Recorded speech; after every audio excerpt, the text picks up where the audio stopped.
So please don't leave. We need everybody on the steps in a few minutes. I'd like to say one thing really quick here. I'm Joe Visconti from West Hartford. Something that, I ran for Congress a few years ago, and I was thinking about it over the years. After you lose an election, you really learn more than you ever knew. And one of the things was that there is a bar. There's a moral bar. And we may not attain it, sinners or people that fail in their personal lives, but there is a bar. We train our children, we educate them that there is a bar, a moral high bar, like in the Olympics that we try to attain. The left doesn't want us to have a bar. They want no bar. The dictator of relativism wants everything relative. So the lawyers across the street can make everything a law, sue for this, sue for that, regulate every aspect of our life, and so that there is no more standards of a family, of children, of rites of passages. And there is no bar. There is a bar. We may not live up to it, but we know it's there. Okay, we got two quick, really fast, about 30 seconds each, two candidates for Senate. I would like them to speak. First, Peter Lumage. You have to do this quick because it's getting late. Yeah, go squeeze. You squeeze it? Yep. Okay, good afternoon. My name is Peter Lumage. I'm a candidate for the United States Senate. I am a social conservative, fiscal conservative, absolutely conservative, and I make no apologies for it. Thank you. I promised him that I'm going to make it brief. 23 years ago, my brothers and I decided to escape Albania, a communist country, where religion was against the law, where God was kicked out of the state, replaced God. I know what it means to live in a country where the government operates beyond the constitutional limits. We must stop this government before we operate in that manner that I left behind in Albania.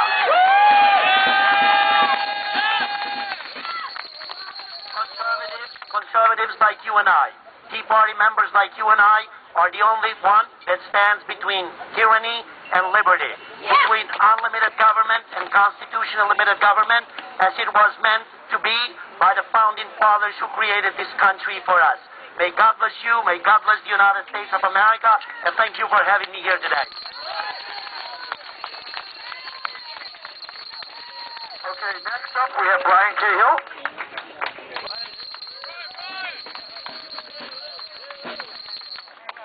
Good afternoon, everyone. It's good to be here on your 4th anniversary. When people ask me, I'm Brian Cahill, candidate for United States Senate, by the way, for those of you that do not know me. When people ask me about the Tea Party, one of the first responses that I give is that regardless of what you think about the Tea Party, you have to respect the fact that this organization organized itself, funded itself, and got involved in a political process. And 4 years later, you have fundamentally changed the political landscape in this country, and you have to respect that. And this is why I'm running for the United States Senate, because this country is in serious trouble, and I don't think the average citizen understands the complexity of the issue that the United States finds itself in today.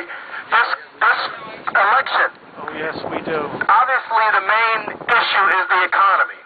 But in addition to the economy, there's been a steady erosion of civil liberties and constitutional rights in this country. We have a government, we have an administration and a Congress that wants to dictate how many calories are in a Happy Meal, what you can do in the privacy of your own home, how you can raise your children, what tests are on the children's test, what procedures your doctor can prescribe to you when you get sick.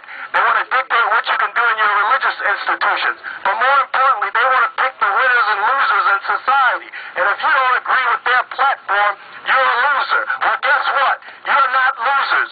You are loving America. You are here to show the world that you want this country to be the greatest country in the world. You want it to restore it to its greatness. And that's what I want for America. I want it restored to its greatness. Now, I'm an attorney.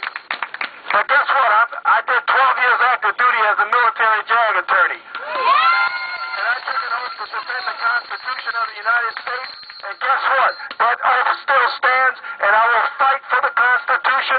I will fight for law-abiding citizens. I will fight for those who love this country, and we can do it. We are already changing the landscape of this country, the political landscape of this country, and we will continue to do so until it's restored to the greatness that it deserves. God bless you. Thank you. God bless America.